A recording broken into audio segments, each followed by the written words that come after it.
నేను ప్రభుత్వ ఉద్యోగి కొడుకుని. ప్రభుత్వ ఉద్యోగులకి మేము గౌరవిస్తాం.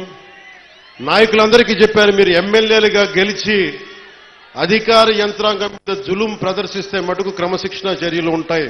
అధికారులకి చాలా చాలా గౌరవం ఇవ్వండి. ఒకవేళ తప్పేదైనా ఉంటే అది మాట్లాడే విధానం వేరే ఉంటుంది. కానీ మీరు గత ప్రభుత్వం నాయకుల్లాగా దౌర్జన్యపూరితంగా బెదిరిస్తే పార్టీ పరంగా క్రమశిక్షణ చర్యలు ఉంటాయని చాలా రివ్యూ మీటింగ్లో చాలాసార్లు చెప్పాను నేను. ఎందుకంటే నోరు మంచిదైతే ఊరు మంచిది అవుతుంటారు. నేను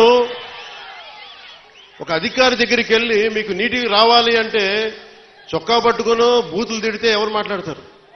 మాట్లాడాలి. వాళ్ళ కష్టం కూడా అర్థం చేసుకోవాలి. వారి కష్టాలను కూడా అర్థం చేసుకునే మాట్లాడాను. అందుకని నేను ప్రప్రథమంగా మీకు ఇచ్చిన హామీలు తాగునీరు, సాగునీరు,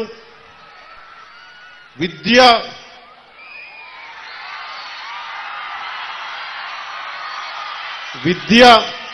వైద్యం, ఉపాధి అవకాశాలు.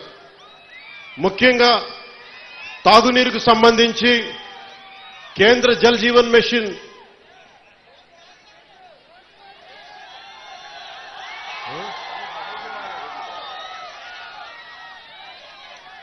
నేను పదవి తీసుకొని 4 రోజులు కూడా కాల.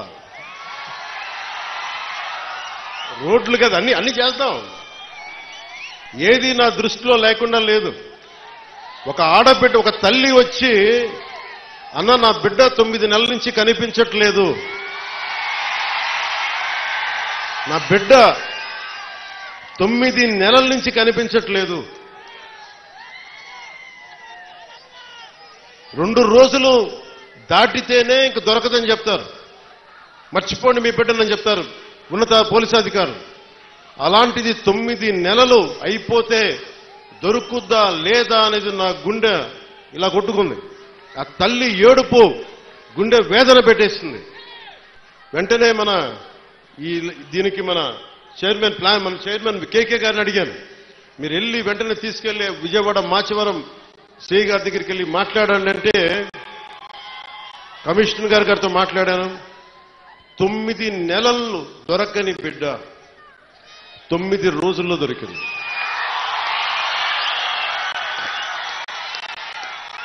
నేను ఈ 9 రోజులు నవరాత్రులాగా అయిపోయినాయి నాకు. ఆ బిడ్డ దొరుకుద్దా లేదా తల్లిని ఒకటే వేడుకున్నా. తల్లి ఒక ఇంట్లో పెంచిన ఆడబిడ్డ ఎటు వెళ్ళిపోయిందో తెలియదు. ఆ బిడ్డ దొరికే వరకు చూడు తల్లి అని చెప్పి ప్రతిరోజు రాత్రి ప్రార్థించాడు. నా ప్రార్థనలు ఆంధ్రప్రదేశ్ పోలీస్ శాఖ సమర్థత, ధైర్య సాహసాలు, వారి అపార నైపుణ్యం కేరళలో చూశారు, బెంగళూరులో చూశారు. ఎక్కడ భీమవరం, ఎక్కడ విజయవాడ, ఎక్కడ జమ్మూ అండ్ కాశ్మీర్. ఆ బిడ్డ జమ్మూ అండ్ కాశ్మీర్లో దొరికింది. జమ్మూ అండ్ కాశ్మీర్ పోలీసు వెళ్లి తీసుకొచ్చారు. ఇదే 30,000 మంది ఆడబిడ్డలు అదృశ్యం అయిపోతే ఒక్కరు మాట్లాడలే గత ప్రభుత్వం. మీరు ఎందుకు చెప్తున్నానంటే మీరు పిఠాపురం పెద్దలు, యువత, సమస్త ప్రజానీకం, తల్లులు, ఆడపడుచులు ఒక్క వ్యక్తి వెంట మీరు నడిస్తే, మేమందరం కలిసి ఒక కూటమినే గెలిపిస్తే మీరిచ్చిన బలం 9 నెలలు దొరకక, బిడ్డ దొరకక, ఆచూకీకి దొరకక, కడుపు ఉండలు జుట్టుకుపోయి పడుతున్న ఒక మాతృమూర్తికి మీరు ఆనందం కలిగించారు. మీరిచ్చిన నిలబడినందుకు మీకు జోహార్లు, మీకు మీ అందరికీ ధన్యవాదాలు. అంటే ఇది 9 నెలలు దొరకంది 9 రోజుల్లో దొరకగలిగింది అంటే పోలీసింగ్లో తప్పు లేదు, వ్యవస్థలో తప్పులు లేవు, వ్యవస్థని నడిపించే నాయకత్వంలో తప్పు ఉంది. సరైన నాయకత్వం గనక రాష్ట్రాల్లో ఉంటే ఇలాంటి సమస్యలు చాలా తక్కువలో ఉంటాయి. నా దాకా మొన్న ఉన్నతాధికారితో మాట్లాడుతున్నా, మీ దాకా వచ్చి దాదాపు ఒక ఐజీ స్థాయి అధికారి చెప్తా ఉన్నారు, మీ దాకా వచ్చి సమస్య పరిష్కారం అయిందంటే కింద స్థాయిలో వ్యవస్థలు సరిగ్గా మీ అంత బలంగా పనిచేయట్లేదు అది మేము కూడా సరిదిద్దుకోవాలని ఒక ఐజీ స్థాయి అధికారి చెప్తుంటే నాకు నిజంగా చాలా ఆనందం కలిగింది. ఆ మార్పు వచ్చింది. ఒక్కొక్క ఎమ్మెల్యేకి నాకు 70,000 నేను అనుకున్నాను, అందరూ అనుకున్నారు. పిఠాపురంలోనే పవన్ కళ్యాణ్ నెంబర్ 1 మెజారిటీ వస్తుందని అందరూ చెప్తా ఉంటే ఏమో అనుకున్నాను. నేను ఒకటే అనుకున్నాను, గెలిపిస్తే సంతోషం అనుకున్నా. సో మీరు 70,000 ఓటు పైచులకు ఇచ్చారు. నేను అడిగాను, సార్ ఇదే ఎవరో వచ్చారు నా దగ్గరికి, మీదే నెంబర్ 1 మెజారిటీ అవుతుందని అడుగుతా ఉంటే అడిగాను, మొన్న అన్నారు కదా ఇప్పుడేంటి పరిస్థితి అంటే, సారీ సార్ మీది కాదు, అటంతా వైజాగ్ ఉత్తరాంధ్ర ఏ మూలకెళ్ళినా 30,000 తక్కువ, 10,000 అసలు కనీసం 10,000 తక్కువ, ఎవరికి మెజారిటీలు తక్కువ లేవు. అది కనిష్టం. ఒక్కొక్కరికి 90,000, 98,000 ఏదో ఎంపీ ఎలక్షన్ లాగా వేశారు.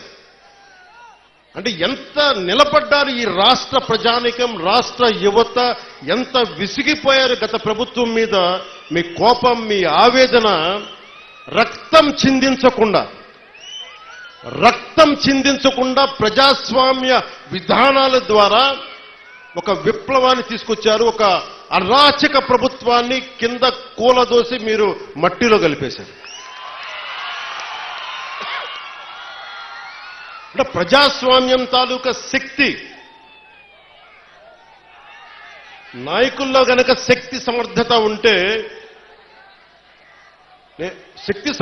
ఉంటే అలాంటి 151 స్థానాలున్న ఒక ప్రభుత్వాన్ని, ఒక అరాచక ప్రభుత్వాన్ని 11 స్థానాలకి కుదించారంటే ప్రజాస్వామ్యం తాలూకు అత్యంత గొప్ప లక్షణం అది.